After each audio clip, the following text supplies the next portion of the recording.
4টে ঘুম থেকে উঠে দুপুর 12টার মধ্যে সংসারের কাজকর্ম করে নিজের ঘরটিকে ডিপ ক্লিন করলাম। আর আজকে আপনাদের সাথে শেয়ার করব পূজায় কি শপিং করেছি। রাধে রাধে বন্ধুরা, কেমন আছেন আপনারা সবাই? আশা করছি আপনারা সবাই ভালো আছেন ও সুস্থ আছেন। আমরাও বেশ ভালো আছি। আমার আরও একটি নতুন ভিডিওতে আপনাদের সবাইকে স্বাগত জানাই। আজ হচ্ছে শনিবার আর ঘড়ির কাঁটায় এখন বাজে ভোর 4টে নাগাদ। এখন থেকে আপনাদেরকে সাথে নিয়ে আজকের ভিডিওটি আমি শুরু করলাম। আশা করছি আজকের ভিডিওটি আপনাদের বেশ ভালো লাগবে।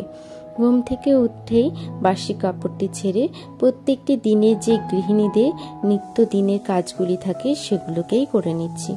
এখন যেহেতু সকালবেলা অফিসে রান্না করতে হয়, সেই জন্য আগে হাফ ঘর ঝাড় দিয়ে স্নানটা সেরে রান্নাঘরে চলে যাই। যেহেতু 6টার মধ্যে আমাকে রান্নাটা কমপ্লিট করতে হবে, সেই জন্য এদিকে দেখুন স্নান সেরে চলে এসেছি রান্নাঘরে। রান্নাটা বসিয়ে দিচ্ছি। একটা সাইডে করব ডাল সেদ্ধ, আর একটা সাইডে কিন্তু পটল আলু তরকারিটা করে নেব। তো সবার প্রথমে পটল আলু তরকারি করার জন্য কিন্তু পটলটাকে হালকা করে আমি ভেজে নিয়েছি। এদিকে পটল ভাজাটা আমার হয়েও গেছে। তারপরে পটলগুলোকে উঠিয়ে নেব একটা বাটির মধ্যে। আর এই তেলের মধ্যেই আমি যেই আলুগুলো ভাজবো, মানে আলু দেব, সেই আলুগুলোও কিন্তু ভেজে নেব। দেখুন পটলটা ভাজতে গিয়ে কিন্তু তেলটা একটুখানি কালো হয়ে গেছে। পটলগুলোর পরে এখন এই তেলের মধ্যেই আমি আলুটাকেও ছেড়ে দিয়েছি।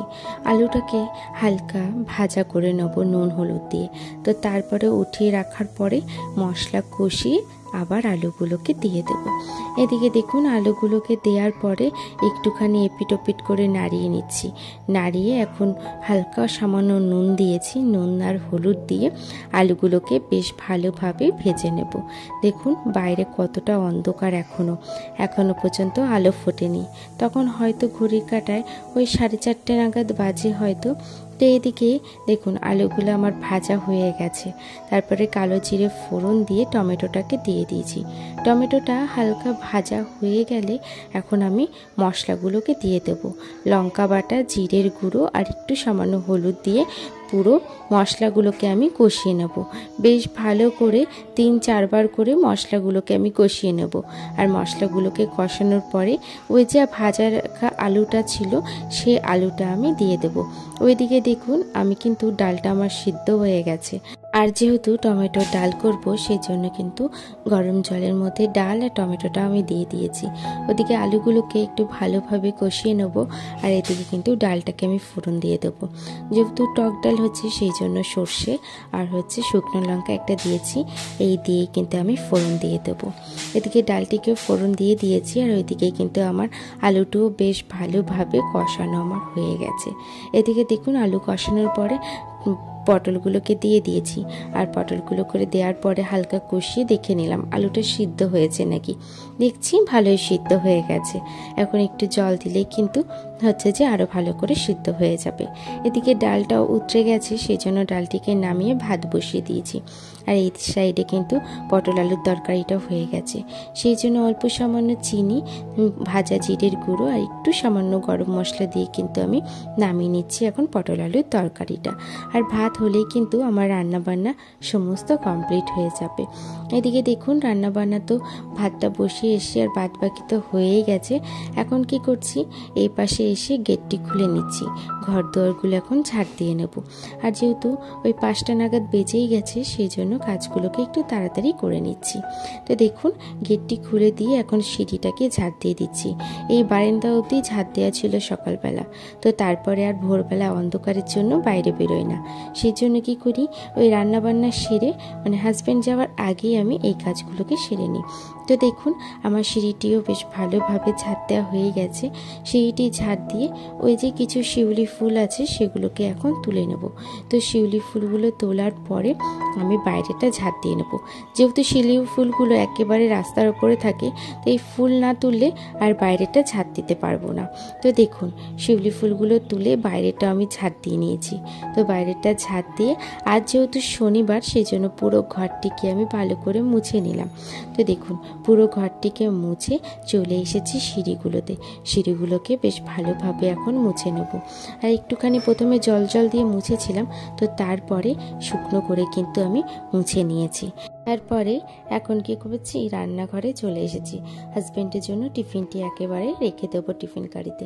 তো দেখুন, একটা বাটির মধ্যে ডাল নিয়ে নিয়েছি, আর একটা বাটির মধ্যে যে পটল আলুর তরকারিটা করেছি সেটা নিয়ে নিচ্ছি। এখনো পর্যন্ত ভাত হয়নি, ভাতটা সবে উতরেছে, তো আরেকটুখানি ফুটলেই ভাতটিকে নামিয়ে নেব।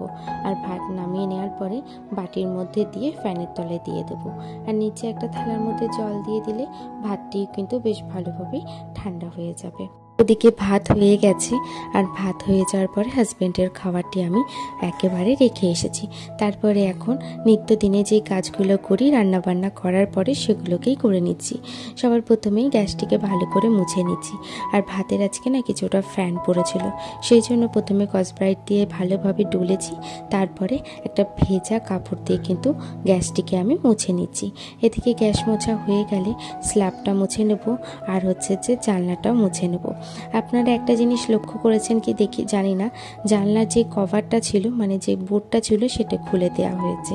তো এখন দেখুন, যেহেতু দুদিন আগে রান্নাঘরটিকে পরিষ্কার করা হয়েছে, সেই জন্য পুরো কভারটিকে কিন্তু খুলে দিয়েছি। এদিকে আমি এখন বেসিনটিকেও ভালোভাবে মেজে পরিষ্কার করে নিচ্ছি। এই রান্নাঘরটিকে আমার খুব পছন্দের একটি জায়গা, সেই জন্য এই রান্নাঘরটি সবসময় পরিষ্কার পরিচ্ছন্ন রাখতে আমি বেশি ভালোবাসি। আর এখন যেহেতু একেবারে পুজো সামনে, আর একটা কি দুটো দিন হাতে আছে, আজ হচ্ছে পঞ্চমী, আর সেই জন্য আজকে ভেবেছি যেটুকু ঘর বাড়ি নোংরা আছে সেগুলোকে একেবারে পরিষ্কার করে ক্লিন করে নেব।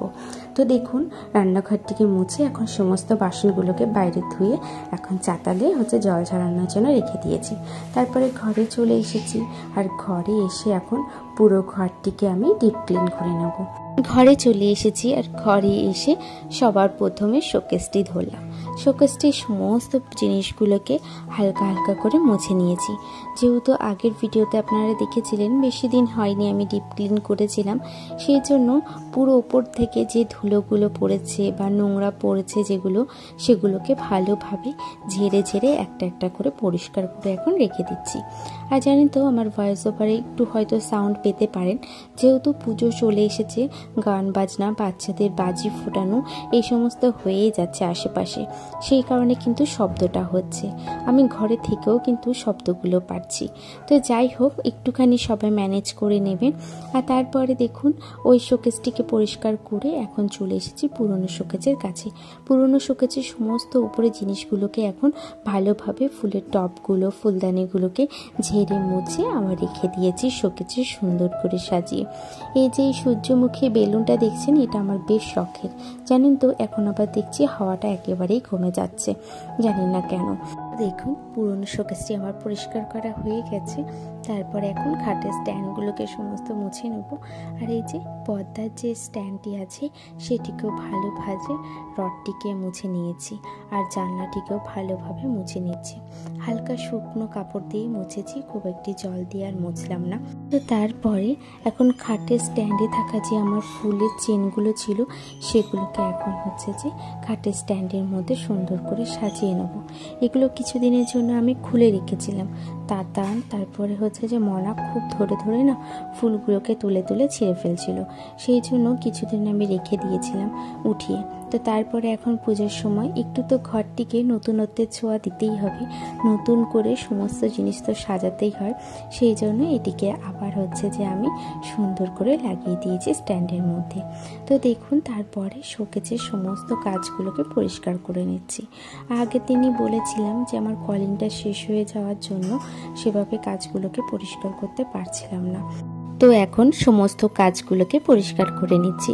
সবার প্রথমে বড় কাজ যেটি ছিল সেটিকে পরিষ্কার করার পরে এই ছোট ছোট কাজগুলোকে পরিষ্কার করে নিচ্ছি। এই কাজগুলোর ভেতরে তো সমস্ত টেডি শোপিসগুলো থাকে, আর কাজগুলো নোংরা থাকলে কিন্তু এগুলোকে দেখতেও সুন্দর লাগে না, আর বোঝাও যায় না যে ভেতরে জিনিসের সৌন্দর্যটা কতটা। তো দেখুন, এখন কি করছি, আলমারির এই জায়গাটিকে মুছে নিচ্ছি। তো তারপরে পুরনো শোকেসেরও কাজটিকে মুছে নিচ্ছি। আমার ঘরে কিন্তু কাঁচ কাচের অভাব নেই, মানে আয়নার অভাব নেই, যেদিকে তাকাবেন সেদিকেই আয়না বলতে পারেন। তো দেখুন এখন আমার এই যে পুরোনো শোকেসটিকে মুছে আলমারিটিকেও মুছে নেব। আর এই যে ঘর গোছাতে না, এই কাজটি করতে আমার বেশ ভালো লাগে। সারাটা দিনই বেশ পছন্দের একটি কাজ। যতটাই ক্লান্ত হই না কেন, এই কাজটি করতে একেবারে ক্লান্ত বোধ আমি করি না। তো দেখুন আলমারিটা পরিষ্কার করার পরে আমি গোপুসোনাকে পরিষ্কার করে নিচ্ছি। এই যে গোপুসোনাকে কিন্তু আমি প্রত্যেক দিনই চেষ্টা করি হালকা হালকা করে পরিষ্কার করে নেওয়ার, সেটা সবসময় আর ভিডিওতে দেখানো হয় না। তো তারপরে রিং লাইটটাকে পরিষ্কার করে নিয়েছি। তো প্রথমে রিং লাইটের সামনের অংশটিকে পরিষ্কার করে পেছন দিকটিকেও পরিষ্কার করে নিয়েছি। তারপরে অনেকটা সময় পেরিয়ে গেছে, তো ভেবেছিলাম একটা আমি বড় ব্লগ করব, শপিংয়ের ব্লগ, কিন্তু সেটা আর করা সম্ভব হয়নি। তাতান একেবারেই করতে দিচ্ছে না, তো সেই জন্য ভাবলাম কি ছোট ছোট করে ক্লিপ নিয়ে নিই। তো এগুলো হচ্ছে তাতানের পাপার, তো আর এইগুলো হচ্ছে আমার। তো দেখো বলুন তো যে শাড়িগুলো কতটা সুন্দর হয়েছে, আর আপনাদের কোন শাড়িটা বেশি ভালো লেগেছে সেটাও কিন্তু অবশ্যই জানাবে। আর এবারে তো তাতানের আগের বছর বলুন এবারে বলুন এত পরিমাণে জামা প্যান্ট হয়েছে যে আগের বছরে তো কিছু কিছু জামা প্যান্ট এখন আমি পরাইনি, তো সেগুলোও রেখে দিয়েছি। আর এই বছর এই যে এতগুলো জামা প্যান্ট হয়েছে। তো জানাবেন তাতানেরও কোন জামাটা বেশি সুন্দর হয়েছে। তো চলুন আজকের মতন ভিডিওটা আমি এখানেই শেষ করলাম।